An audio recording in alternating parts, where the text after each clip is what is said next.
आज की इस वीडियो में बात करने वाले हैं स्वदेशी आंदोलन के बारे में। अगर आपने मेरा बंगाल विभाजन वाला वीडियो नहीं देखा होगा तो आप उसको एक बार देख लीजिएगा ताकि आपको स्वदेशी आंदोलन समझने में किसी प्रकार का दिक्कत ना हो। तो चलिए स्वदेशी आंदोलन के बारे में बात करते हैं। आखिर स्वदेशी आंदोलन किन कारणों से की गई थी और कौन कौन से स्वतंत्रता सेनानी ने इसमें भाग लिया था। तो सबसे पहले बात कर लेते हैं कि आखिर आंदोलन की शुरुआत कब की गई थी। तो इस आंदोलन की शुरुआत 16 अक्टूबर 1905 में जो बंगाल विभाजन हुआ था उसके बाद की गई थी। यानी कि यहाँ 7 अगस्त 1905 को स्वदेशी आंदोलन के नाम से इस आंदोलन को शुरू किया गया था। और ये कहाँ किया गया था? तो इसकी शुरुआत बंगाल के कलकत्ता टाउन हॉल से शुरू की गई थी। तो यहाँ पर पूछा जा सकता है कि स्वदेशी आंदोलन कब किया गया था? तो 7 अगस्त 1905 को किया गया था। और कहाँ से शुरू हुई थी? तो बंगाल के कलकत्ता टाउन हॉल से शुरू हुई थी। अब सवाल उठता है कि आखिर स्वदेशी आंदोलन का मकसद और कारण क्या था। तो स्वदेशी आंदोलन का मकसद था आत्मनिर्भरता बढ़ाना। क्योंकि आपकी जानकारी के लिए बता दें कि जब ब्रिटिश शासन भारत में आए थे तो ब्रिटेन से जो माल आ रहा था, जो सामान आ रहा था, उसका इस्तेमाल इंडिया वाले ज़्यादा करने लगे थे। क्योंकि ब्रिटेन से जो माल आता था वो काफ़ी ज़्यादा सस्ता होता था और ठीक ठाक रहता था। लेकिन जो इंडिया में जो इंडिया के लोग जो सामान बनाते थे वो हाथ से बनाते थे, जिसके कारण यहाँ पर काफ़ी ज़्यादा महंगा हुआ करता था और ब्रिटेन का जो सामान था वो काफ़ी सस्ता होता था। इसी के कारण ब्रिटेन से जो सामान आता था उसका इस्तेमाल इंडिया वाला करने लगे, जिससे भारत के लोग बेरोजगार होते जा रहे थे और विदेश से जो आने वाले, जो ब्रिटेन से आने वाले सामान पर निर्भर होते जा रहे थे। तो ऐसे में आत्मनिर्भरता बढ़ाना बहुत ज़रूरी थी। इसके अलावा एकजुटता को भी मजबूत करना काफ़ी ज़रूरी था। क्योंकि जो अंग्रेज़ थे वो काफ़ी चालाक थे। वो जानते थे कि फूट डलाकर, यानी कि कोई धर्म या फिर समुदाय या फिर जाति में आपस में लड़वा कर हम आसानी से भारत में शासन कर सकते थे।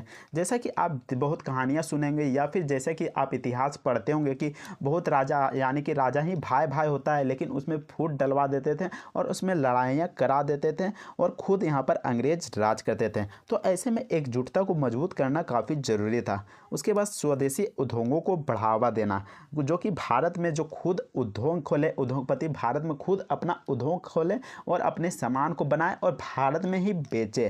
तो ऐसे में स्वदेशी आंदोलन यानी कि भारत के अंदर उद्योग को बढ़ावा देना बहुत ही ज़्यादा ज़रूरी था। क्योंकि जो ब्रिटेन से जो सामान आ रहा था तो उसका जो पैसा जो होता था वो ब्रिटेन चला जाता था।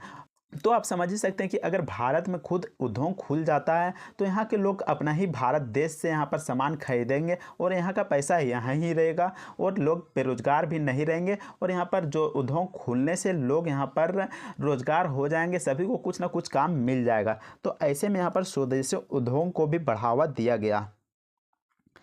इसके बाद इस आंदोलन के तहत ब्रिटेन में बने सामानों का बहिष्कार किया गया और भारत में बने सामानों का इस्तेमाल किया गया। जैसा कि मैंने अभी बताया कि यहाँ पर ब्रिटेन से जो सामान आ रहा था, ब्रिटेन के बाहर, ब्रिटेन में जो सामान बन रहा था उसका यहाँ पर इंडिया में बहिष्कार किया गया और भारत में जो उद्योग खुले और जो सामान बनाया गया भारत में उसका इस्तेमाल किया जाने लगा। स्वदेशी आंदोलन के शुरू होने के बाद ब्रिटिश सरकार को आर्थिक नुकसान पहुंचा। क्योंकि जो ब्रिटेन से जो सामान बनकर आ रहा था उसको इंडिया में अब लोग नहीं खरीदने लगे थे, उसकी मांग को यहाँ पर ख़त्म कर दिए, जिससे कि यहाँ पर जो ब्रिटिश सरकार का जो नुकसान था वो बढ़ता चला गया। क्योंकि उसका माल यहाँ पर इंडिया में अब बिकने ही वाला नहीं था, क्योंकि लोग यहाँ पर आंदोलन में चल पड़े थे और यहाँ पर जो ब्रिटेन में जो सामान बन रहा था उसका यहाँ पर बहिष्कार किया जाने लगा था और स्वदेशी चीज़ों को अपनाया जा रहा था। तो ऐसे में ब्रिटिश सरकार को आर्थिक रूप से काफ़ी ज़्यादा यहाँ पर नुकसान पहुँचा और भारत में रोजगार के अवसर भी बढ़े। क्योंकि जो भारत में जो मिल थे या फिर उद्योग थे या फिर नए नए सामान जो बनने लगे थे उससे लोगों को यहाँ पर काफ़ी ज़्यादा रोजगार मिला था।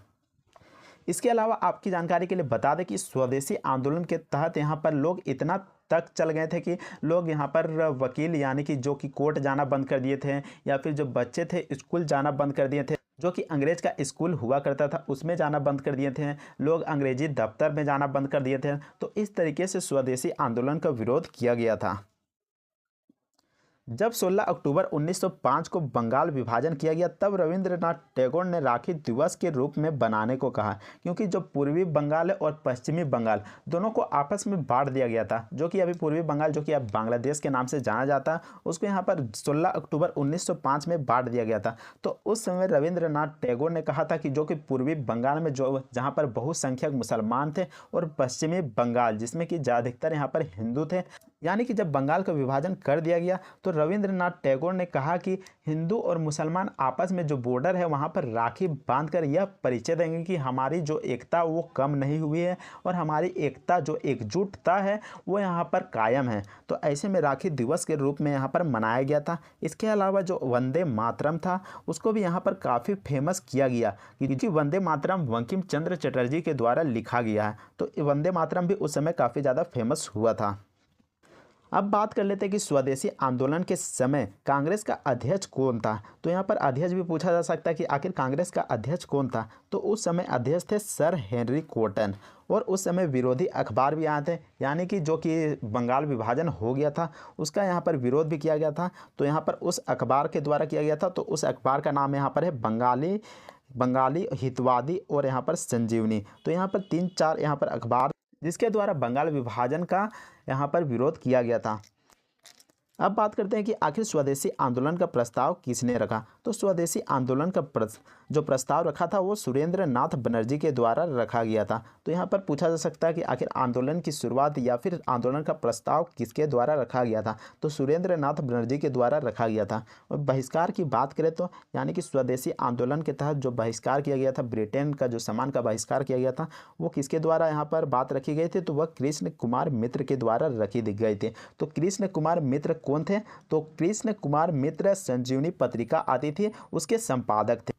स्वदेशी आंदोलन के समय कांग्रेस अधिवेशन भी हुआ, जो कि 1905 में बनारस अधिवेशन के नाम से भी जाना जाता है। तो यहाँ पर पूछा जा सकता है कि स्वदेशी आंदोलन के समय कांग्रेस अधिवेशन कौन सा अधिवेशन हुआ था। तो उस समय बनारस अधिवेशन हुआ था, जो कि 1905 में किया गया था। तो यहाँ पर सवाल पूछा जा सकता है कि 1905 में जो बनारस अधिवेशन हुआ था उसकी अध्यक्षता कौन की थी। तो गोपाल कृष्ण गोखले इसका सही जवाब हो जाएगा। बनारस अधिवेशन का उद्देश्य क्या था। तो यहाँ पर उद्देश्य भी पूछा जा सकता है कि आखिर बनारस अधिवेशन किस कारण से बैठाया गया था। तो इसका अधिवेशन जो था वो इस कारण से हुआ था कि वहाँ पर स्वदेशी प्रस्ताव को अपनाना था। स्वदेशी प्रस्ताव को अपनाना मतलब कि जो ब्रिटेन से या फिर विदेश से जो सामान आ रहा था उसका बहिष्कार करना था और स्वदेशी चीज़ों को अपनाना था। अब सवाल उठता है कि आखिर स्वदेशी आंदोलन का कौन कौन से नेतृत्व करता थे। आखिर कौन से स्वतंत्रता सेनानी थे जो कि स्वदेशी आंदोलन में भाग लिए। तो दिल्ली से जो नेतृत्व करता थे उसका नाम था सैयद हैदर राजा। तो दिल्ली से अगर पूछा जाता है तो सैयद हैदर राजा आपका सही जवाब हो जाएगा। वही पंजाब से पूछा जाता है तो पंजाब से 2 यहाँ पर लोग थे, अजीत सिंह और लाला लाजपत राय। वही बंगाल से पूछा जाता है तो सुरेंद्र नाथ बनर्जी, जो कि यहाँ पर स्वदेशी आंदोलन का प्रस्ताव भी रखा था। अब बात करें चौथा नंबर में, तो चौथा नंबर में महाराष्ट्र से बाल गंगाधर तिलक ने नेतृत्व किया था। आंध्र प्रदेश से हरि सर्वोत्तम राय ने नेतृत्व किया था।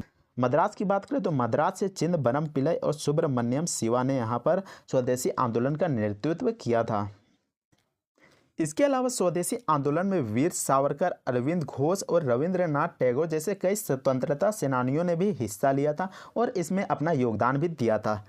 बंगाल विभाजन रद्द की बात करें तो यह 1911 में लॉर्ड हॉर्डिंग के द्वारा किया गया था। और जब जॉर्ज पंचम भारत आ रहे थे उस समय लॉर्ड हॉर्डिंग ने 1911 में बंगाल विभाजन रद्द कर दिया गया था और उसी समय दिल्ली दरबार भी लगाया गया था। तो आज का यही टॉपिक था स्वदेशी आंदोलन के बारे में। उम्मीद करते हैं आपको सभी यहाँ पर जो कि क्वेश्चन पूछा गया होगा आपको अच्छे से समझ में आ गया होगा। इससे बाहर यहाँ पर लगभग कोई क्वेश्चन नहीं आएगा। तो आप इतना रट के जाते हैं या फिर समझ के जाते हैं तो आपको यहाँ पर स्वदेशी आंदोलन में किसी प्रकार का दिक्कत नहीं होगा। तो अगर आपको यह वीडियो और जानकारी पसंद आती है तो वीडियो को लाइक कीजिएगा, चैनल को सब्सक्राइब कीजिएगा। मिलते हैं नेक्स्ट वीडियो में, तब तक के लिए जय हिंद, वंदे मातरम।